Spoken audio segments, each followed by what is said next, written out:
Sometimes talking with friends feels like role-playing. Sometimes it feels like combat. Join us at the Round Table and Roll Initiative. This is Curmudgeons and Dragons.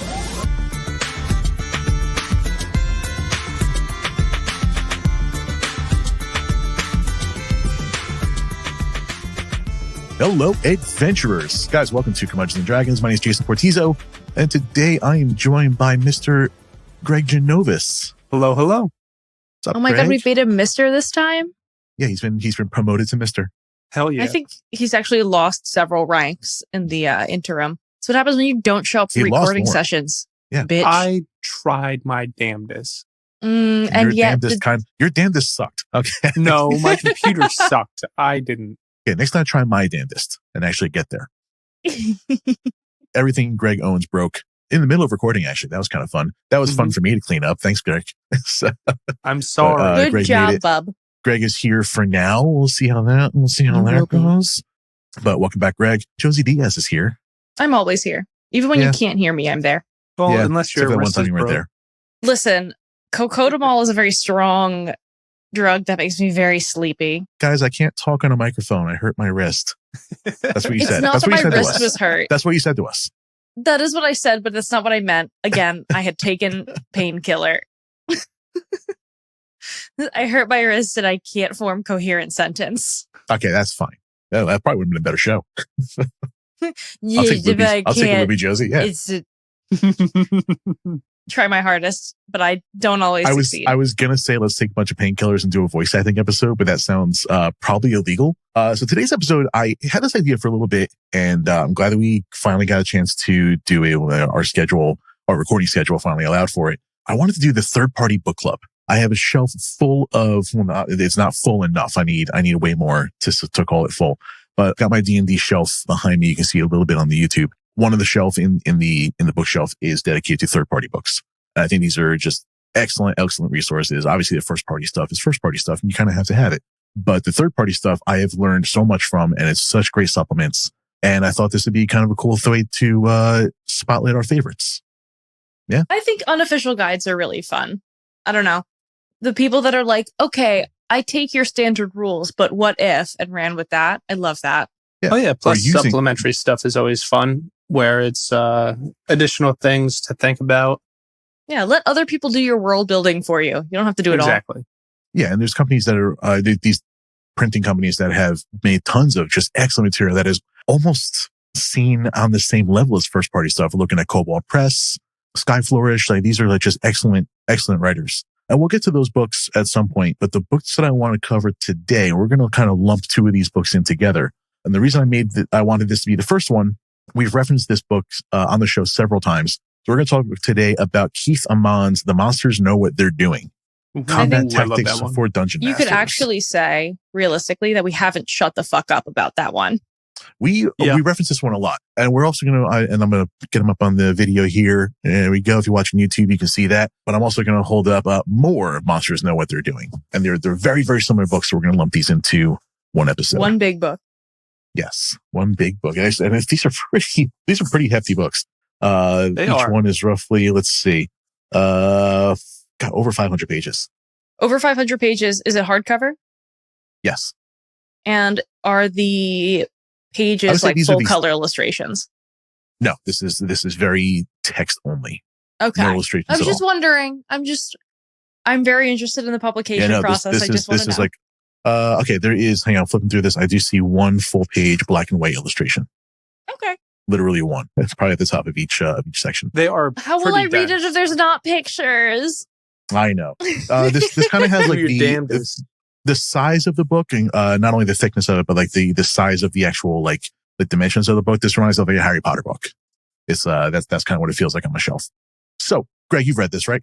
I have read it. It has been a minute, but yeah, it is a great resource for planning encounters for sure. Yeah, and this is kind of like along most first party books where like this is not something you read cover to cover. This is something you refer to as you need. No. So that helps a lot. So it's just good to just keep it on the shelf for whenever you're ready. But you have access to this book and you've used this. Yes, I have. I can't believe you haven't asked me if I've read this book. Josey, have you read this book? Absolutely not. Thanks for wasting my time, Josey. This is very DM centric book. This is really for DMs. And to my knowledge, Josey, you have not DM'd. Nope. Okay, so but there is another one of these books which we'll talk about in another third party book club. Ooh, and that one can be author. all about me. And that one's awesome too. What exactly is in this book that is not in first party books? Like the whole point of this. Let's just get into what is actually on the pages. So the book why is should called, I shell out money for this? Right. So the book's called The Monsters Know What They're Doing. And as a DM, it's easy to just be like looking at your stat blocks and saying, okay, well, this guy has 2 attacks. I guess he's going to do 2 attacks. But what if they're attacking in multiples? What if they're attacking in packs and beyond just standard pack tactics like wolves or kobolds? The book goes like really in depth on each type of not just monster, but each type of anything that can fight and what their attack tactics would be. Like if you're going against goblins versus if you're going against, say, demons, it's going to be a very different fight. Versus if you're going against, a couple of like young dragons or, I mean, like if I just like rattled off like really there's so many things it covers.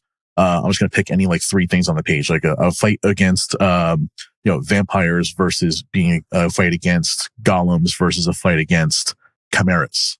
Like those are just vastly different fights. And as a DM, you should be running those fights differently.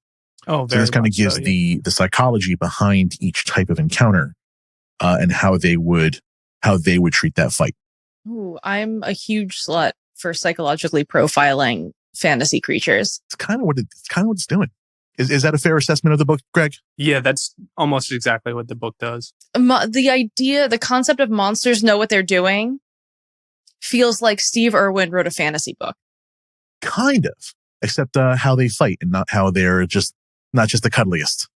You're not. I'm sorry. What about crocodiles? Sounds cuddly to you. I learned what a death roll was from Steve Irwin. Is that the one with avocado and salmon on top? No, you're so close. As he was cuddling it. Those are delicious. Mm. So, Greg, what do you like about this book? I really like how it goes into the process of DMing, where it's not just hucking stat blocks at monsters.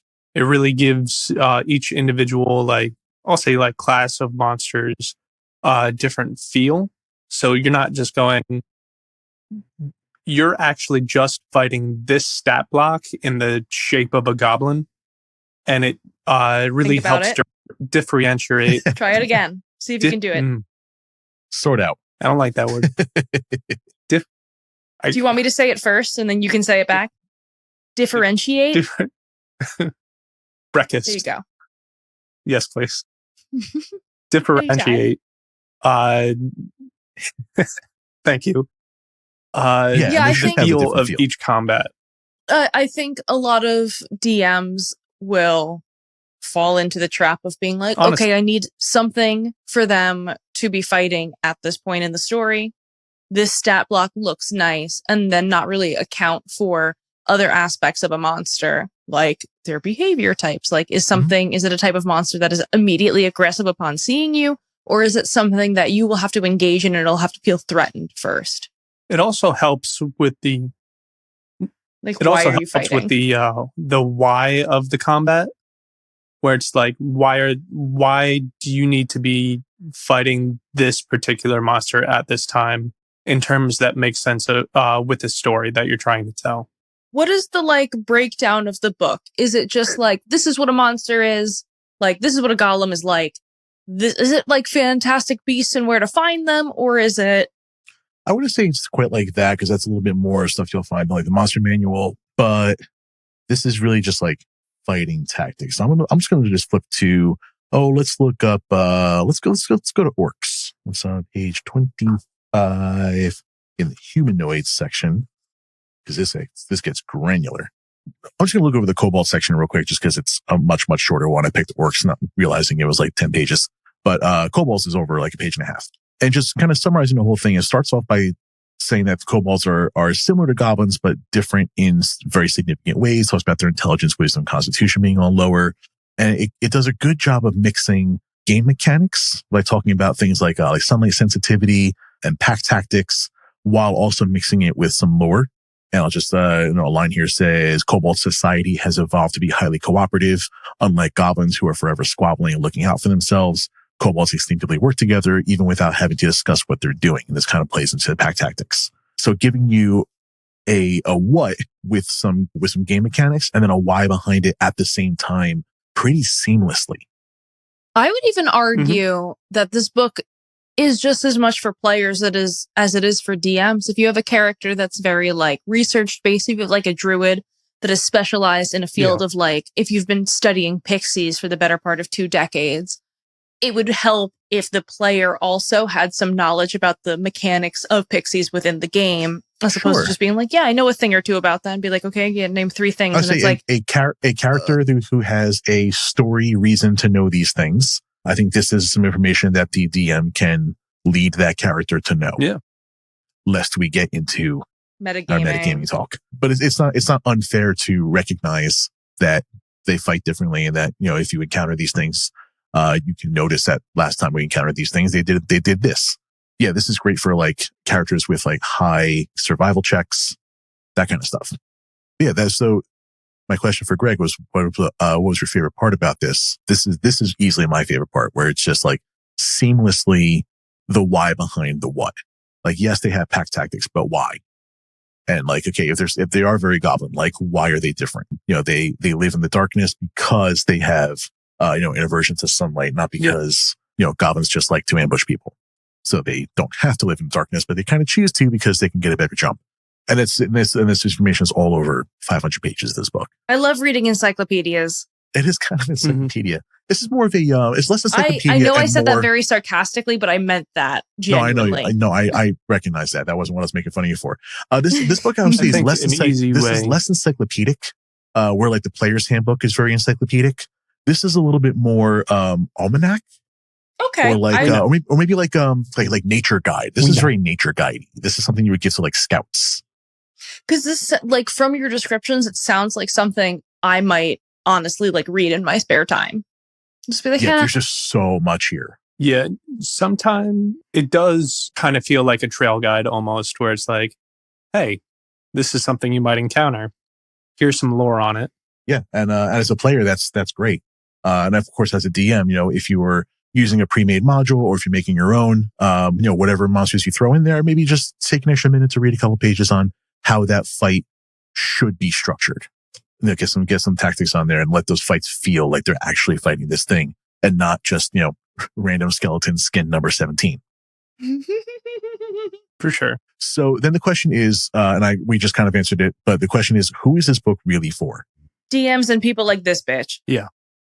I would say it is for mostly DMs. If you have a player character who, like, a ranger's favorite enemy is favorite enemy, absolutely.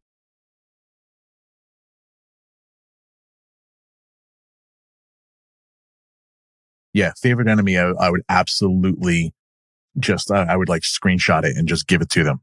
Like, here's the information you already know walking in, plus you get your bonuses to finding stuff.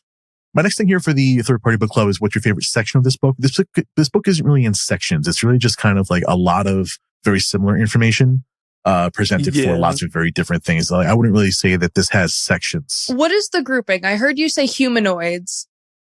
Oh, so like under each grouping. Like how are they organized at least?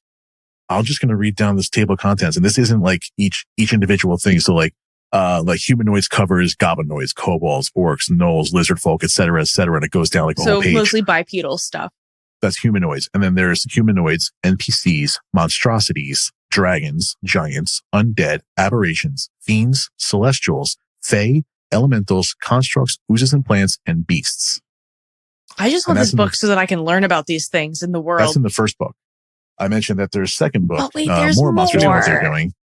And this book is a lot of the same thing. In fact, the table of contents looks like it's set up the same way. Yeah. Aberrations, celestials, fae, elementals. And it's just, whatever things got left behind. It looks like there's some more information on some of these. I noticed kobolds is in both books. yeah, if you're getting one, you really should get the other. Is the information about the kobolds, is it like an updated, revised version, the information about kobolds, or is it basically like a copy paste? I'll be honest, I kind of just got this one and I've not read it yet. So let's do a quick cursory glance over. Kobolds on page 16 this time. Flippy.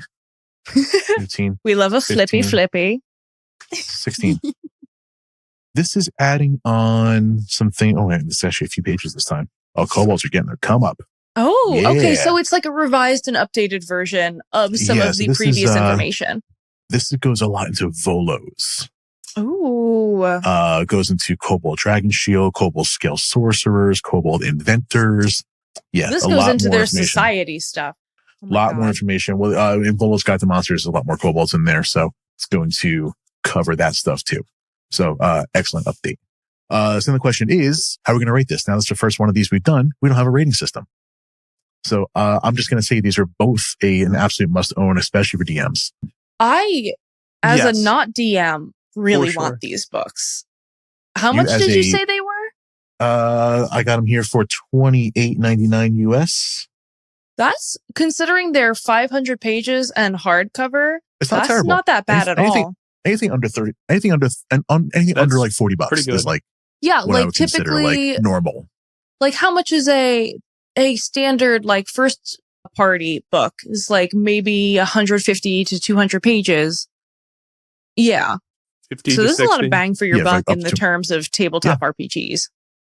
Looks like at the time of this recording, it's there's a little bit of a sale on Amazon. I'm going to go ahead and make sure there is an affiliate link in the show notes.